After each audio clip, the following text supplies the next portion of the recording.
une personnalité, une individualité. C'est une hypothèse possible. L'apothéose, donc étymologiquement, c'est la transformation en un dieu, donc un vrai immortel qui est personnalisé, individualité. Mais évidemment, ça n'est pas garanti non plus. C'est-à-dire que, par exemple, Thésée, voilà, au Persée, qui sont de très grands héros, Jason, on ne sait pas ce qui va leur arriver après. Alors évidemment, là, on est en plein dans la littérature générique. Selon certaines traditions, ils vont en effet, connaître l'apothéose et donc garder un nom, un visage. Et ils n'auront pas le bonnet de peau de chien, ils seront même pratiquement comme des dieux. Mais selon d'autres traditions, ils sont des petits mortels comme les autres. Et s'agissant d'Ulysse et d'Achille, en tout cas dans la version d'Homère, ils sont... Achille n'est pas du tout rassurant sur sa situation. Et Ulysse, manifestement, lui, quand il accepte la mort, c'est vraiment la mort, quoi. C'est pas... Il se dit pas, ça se passera bien après. Quoi. Et là, il y a quand même un courage, une lucidité absolument une lucidité magnifique, extraordinaire. Enfin, moi, je trouve. Je voudrais revenir à Achille et à votre choix, Vincent Delecroix, qui est très intéressant, qui est une forme de fidélité à votre enfance. C'est votre enfance aussi qui continue à être nouvelle ce matin, mais justement, l'un des miracles d'Homère, et Simone Weil l'a souligné, Hannah Arendt l'a souligné, et aussi quelqu'un dont vous parlez, et j'étais très heureux qu'elle soit citée dans votre livre, Rachel Bespalov en a parlé. Rachel Bespalov, c'est un penseur, une penseuse, dirait-on aujourd'hui, extraordinaire, dont l'œuvre est rare, qui est né en Ukraine à la fin du 19e siècle, et qui s'est suicidé, je crois, à New York en 1949, et elle a écrit un petit texte sur l'Iliade, de l'Iliade. Un petit livre, au fond, aussi admirable que l'article de Simone Weil sur le poème de la force, et elle fait une comparaison entre Homère et Tolstoï, qui est très intéressante, où elle dit finalement, Homère l'emporte sur Tolstoï en esprit d'équité. Le Russe ne peut qu'il ne rapetisse et ne ravale l'adversaire de son peuple, qu'il ne l'ait dévêtu à nos propres yeux. Le Grec n'humilie ni le vainqueur, ni le vaincu. Il a voulu qu'Achille et Priam se rendissent mutuellement hommage. Et d'ailleurs, ce qui conduit Hannah Arendt à dire Homère a inventé l'objectivité, la recherche désintéressée de la vérité. Ça ne commence pas avec Hérodote, ça commence avec Homère, parce que nous pleurons les deux drames en même temps. Et la scène finale de l'Iliade, où Priam va réclamer le corps d'Hector qu'Achille a tué et outragé, est extraordinaire, parce qu'Achille, saisi de pitié, cède à Priam, alors même qu'il était aveuglé de fureur contre celui qui avait tué son meilleur ami Patrocle. Et en même temps, tout au long du livre, nous sommes amenés aussi à vivre avec Hector, aussi bien qu'avec Achille, et on peut penser qu'il y a plus d'humanité chez Hector. Il a une responsabilité pour les siens, etc. Achille, c'est l'emportement, c'est l'homme de la colère. Ça commence par la colère, une colère que suit une bouderie, c'est un grand boudeur, et puis une bouderie qui est elle-même interrompue par une colère plus grande encore, qui fait de lui une machine à tuer. Et donc je me suis demandé, mais... Enfant, j'étais comme vous, donc mais je me suis demandé pourquoi vous avez choisi Tombeau d'Achille plutôt que Tombeau d'Hector. Qu'est-ce qui... Mais voilà, c'est très révélateur aussi de la plasticité du poème homérique. C'est-à-dire que on peut effectivement, c'est un grand catalogue des héros et c'est un grand catalogue de l'humanité. Donc vous pouvez effectivement choisir la vie que vous voulez. Et ce qui est caractéristique effectivement du personnage aquiléen, c'est qu'il n'a rien à perdre, contrairement à Hector et contrairement à tous les autres. Tous, même qu'ils soient grecs ou troyens, tous ont quelque chose à perdre et tous veulent rentrer chez eux, tous veulent retrouver la place. Et exactement ce que vous disiez, qui est caractéristique dans l'Odyssée, retrouver sa place, revenir. Et donc tous ont quelque chose à perdre, sauf un, c'est Achille. Et pour moi, ce qui m'intéressait, c'était justement l'espèce de purification effrayante que donnait ce rien à perdre, absolument rien à perdre. Donc l'idée d'une vie absolument pure, dépouillée, raclée, et qui n'est guidée que par quelques passions fondamentales. Un amour éperdu, une fureur éperdue. Un amour éperdu pour qui ? Un amour éperdu pour sa mère. Pour sa mère Thétis, oui. Un amour éperdu pour sa mère. Un amour. Il y a des amis quand même. Il y a Patrocle évidemment. Il y en a d'autres d'ailleurs. Il y a même Briséis. Est-ce qu'il y a un amour éperdu pour Briséis alors ? Voilà. Non, ça c'est très intéressant. Il y a une certaine tendresse. C'est pas simplement une captive. C'est pas seulement un pardonneur. C'est pas seulement un bien.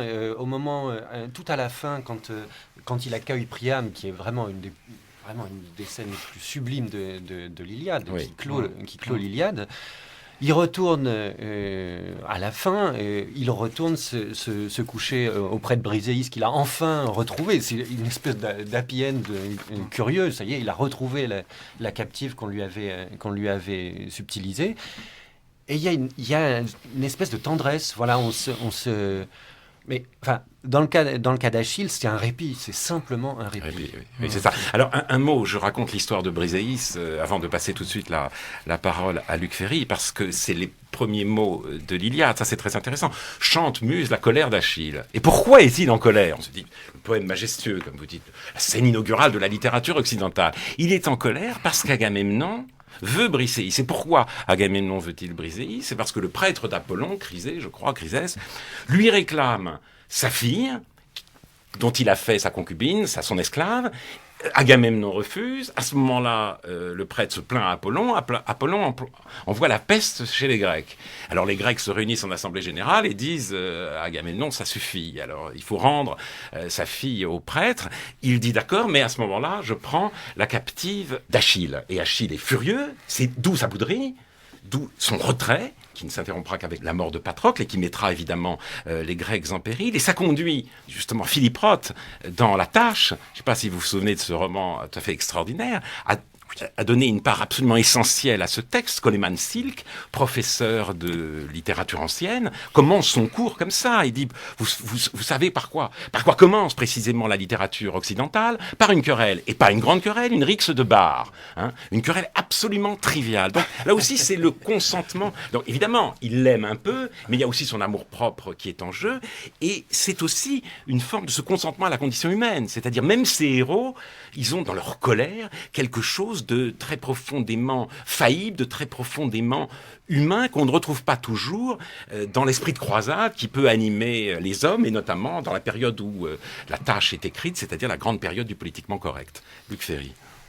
C'est d'ailleurs une des grandes richesses du texte. Et on peut le lire de deux façons. Il faut faire attention parce qu'on peut avoir une lecture, je dirais presque moderne, c'est pas une critique, mais une lecture moderne en termes de sentiments, en termes de passion. Il y a la colère, il y a l'amour, il y a de la nostalgie, puisque Ulysse regrette sa place perdue à Ithaque. Il y a donc la possibilité d'une lecture de la trajectoire d'Ulysse ou d'ailleurs de celle d'Achille en termes passionnels, en termes romantiques, si je puis dire. On a parlé de nostalgie à propos d'Ulysse. Et bien que le terme n'apparaisse qu'au XVIIe siècle, il n'existe absolument pas en grec. Et vous pouvez faire une lecture cosmologique de cette histoire, dans laquelle les passions pratiquement n'interviennent plus, ou plus exactement, elles interviennent en un sens cosmique ou cosmologique, et plus du tout en un sens sentimental et psychologique. Regardez comment ça fonctionne, c'est quand même vraiment, ça c'est tellement génialement fait. Ça commence toute l'histoire par Eris, qui est le contraire d'Eros, bien que les deux termes soient très proches. Eris, la discorde, le conflit, qui semble aux antipodes d'Eros, l'amour.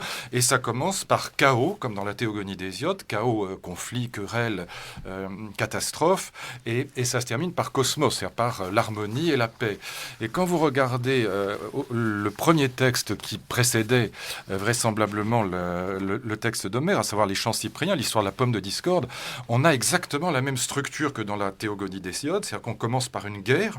Dans la Théogonie d'Hésiode, c'est une guerre des dieux, une guerre entre les dieux de la première génération, les titans, et ceux de la deuxième génération, les Olympiens, avec Chronos d'un côté, puis son fils de l'autre, Zeus.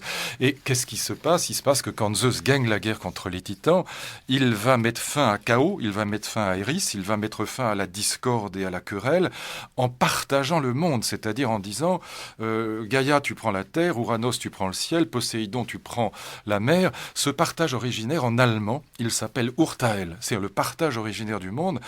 Teilen, ça veut dire diviser. Ur, c'est l'origine. Ce partage originaire, il est à l'origine même de l'idée de cosmos que la philosophie grecque va reprendre. Et donc cette structure-là, qui va de chaos à cosmos, qui va donc du désordre le plus complet à l'ordre le plus parfait, qui va de Eris, la discorde, la colère, jusqu'à Eros, l'amour, à l'amour que symbolise par exemple les retrouvailles d'Ulysse avec Pénélope, mais aussi avec Télémaque et avec Laërte, son père.